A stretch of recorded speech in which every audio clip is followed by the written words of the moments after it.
যারা কবরকে মাজার বানায় তারা কথাগুলো কান খাড়া করে ভালো করে শুনুন। হযরত আয়েশা সিদ্দিকা রাদিয়াল্লাহু তাআলা আনহা থেকে হাদিসটি বর্ণিত, তিনি বলেন রাসূলুল্লাহ সাল্লাল্লাহু আলাইহি ওয়াসাল্লাম অসুস্থ অবস্থায় এ কথাগুলি বললেন। কি বললেন? লা'নাহুল্লাহুল ইয়াহুদা ওয়ান নাসারা, ইহুদি ও নাসারাদের উপর আল্লাহর লানত। ইত্তাখাযু কুবুর আমবিয়াহুম মাসাজিদা লাউলা যালিকা উবরিজা কবরুহু, কারণ তারা তাদের নবীদের কবর সমূহকে মাসাজিদ মানে সেজদার জায়গা বানিয়ে নিয়েছিল।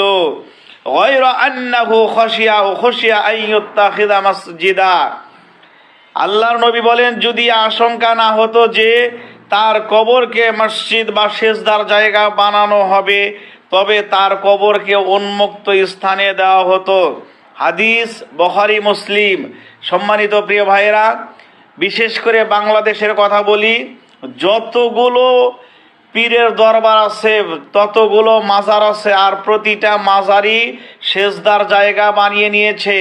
আল্লাহর কাছে চাওয়া বাদ দিয়ে তারা ওই মৃত যে মাজারে শুয়ে আছে তার কাছে চায়, এবং মসজিদের এক অংশে বা মসজিদের মাঝে তাকে কবর দেওয়া হয়েছে, সেখানে গিয়ে মানুষ সেজদা দেয়। এটা সম্পূর্ণ শিরক। আল্লাহ রাব্বুল আলামিন এই সমস্ত